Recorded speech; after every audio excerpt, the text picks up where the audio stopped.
खोलो का इंस्टा बजारा तारू दिल हो भतार भेज के बहारा समझ जाओ भतार भेज के बहारा बनावा तारू रील हो भतार भेज के बहारा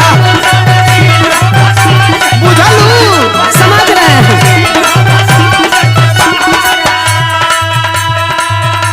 एकदम पागले हो क्या जी, तुमको समझ में नहीं आता है। अब ढील दे तनी तो ढेर मत भीतर घुसा। अरे ये सब बनाने से पागल पैसा आता है। पैसा तब हम ही ना जानत रही हैं। तो नहीं जाने थे तो सुनो। हाँ बोला। रुपया कमाए पिया गईले परदेश ही